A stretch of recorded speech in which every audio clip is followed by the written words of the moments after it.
Okay, so we're going to compare and order fractions today.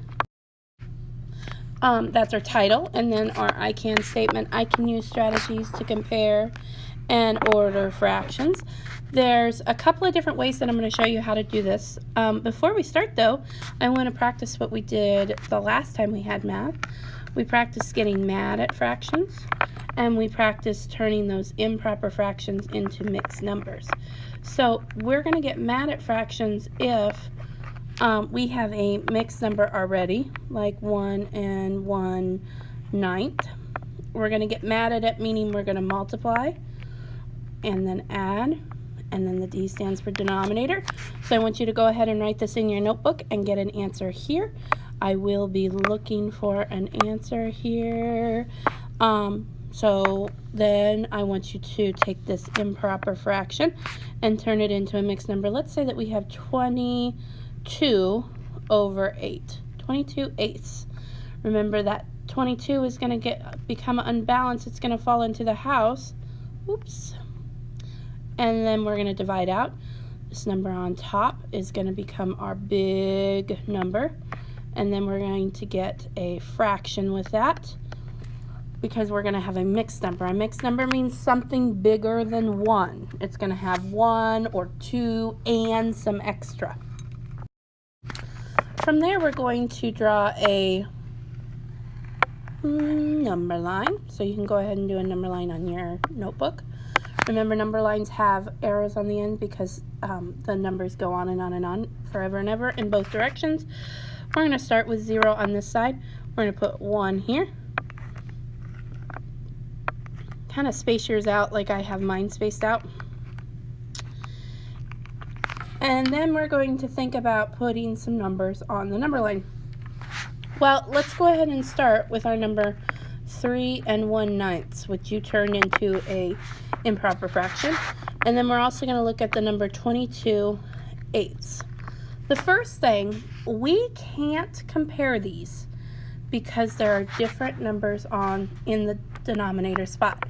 Remember what I said on Friday, that when there are different the bigger the number of the denominator, the more pieces are, the items are cut into pieces, the smaller the pieces get. So for example, if I have a pizza here, this one's cut into 4 pieces, and this one's cut into 8 pieces, the piece size gets smaller as we go. So when I look at my mixed number and my improper fraction here, my denominator here is 9 and my denominator here is 8, meaning our sizes of pieces are going to be different.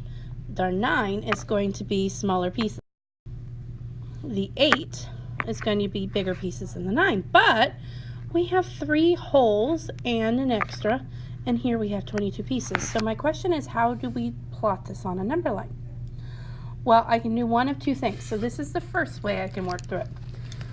I can look at the 3 and 1/9 and figure out where it might go on the number line. Well, it's going to go past the 3, and then I'm going to cut this section here into 9 pieces. 1, 2, 3, 4, 6, 7, and you know that one looks a little big, so I'll put a line in there too. So my 3 and 1/9 is going to be plotted right here on this first bit of that, because I took the whole and I cut it into 9 pieces, tiny little pieces in there. Well, then I'm going to think about my 22 over 8. So I need to know first, I'm going to cut each one of these little pieces, or each one of these holes, into 8 pieces. 1, 2, 3, 4, 5, 6, 7. 1, 2, 3, 4, 5, 6, 7. 1, 2, 3, 4, 5, 6, 7. 1, 2, 3, 4, 5, 6, 7. 1, 2, 3, 4, 5, 6, 7. Okay, and I need 22 of these. Well, from here to here I have 8. From here to here I have 16. From here to here I have 24. But my number on top is 22. So I need to count it out. 8 times 1 is 8. 8 times 2 is 16, and then I'm going to start counting. 17, 18, 19, 20, 21, 22, and I'm going to put a point right there. So, strategy number 1 is going to be to plot on a number line. When you do this, you can see that that the 3 1/9 is obviously bigger. It's further along in the number line. Our 3 1/9 is here. Our 22 over 8 is here. So if I were to use my alligator mouth is going to want to point towards this 3 1/9. Okay, so here's another way to do it. If you don't want to plot it on a number line, if you think, oh yeah, I'm drawing a number line and dividing it up, that's a little bit confusing or too much work, which I don't really like you to say, but either way, this is another way that you can do it. So you have 2 different strategies to tackle this. The first strategy is to plot it on a number line and see which one is which. The second strategy is something called find the lowest common multiple or the least common multiple. Either way, we're going to do some multiplication because it says it right there, multiple. So we take our numbers on the bottom, our denominators.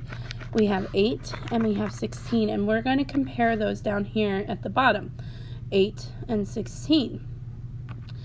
Notice that I have the times 1 up here because 1 times 8 is 8 and 1 times 16 is 16. That's a given right there in the ones category.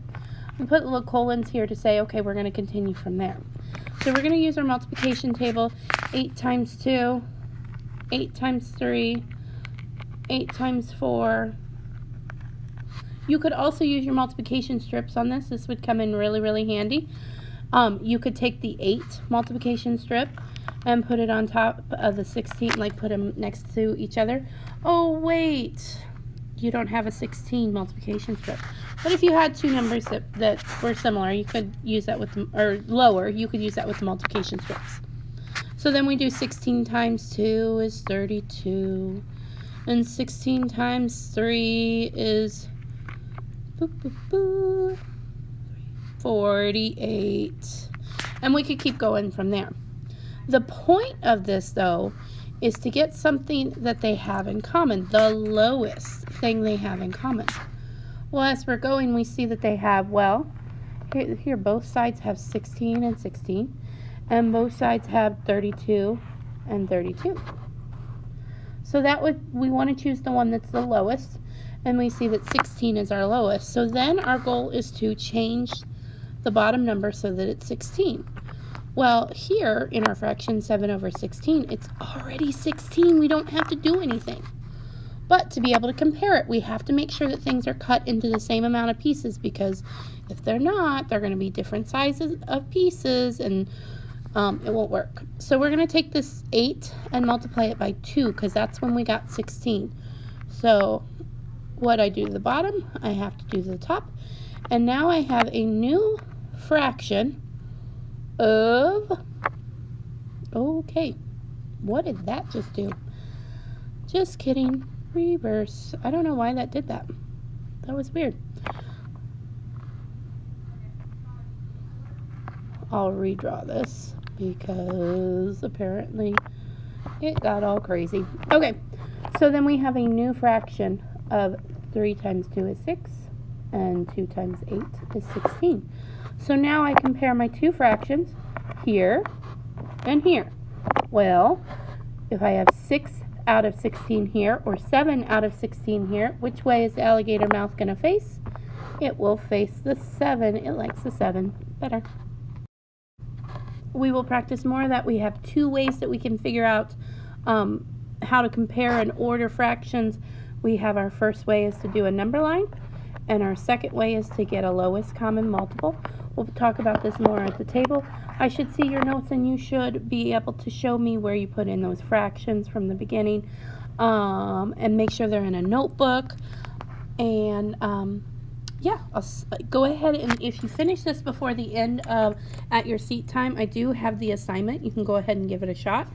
Otherwise, we will talk more about this when you come to the table. Happy mathing!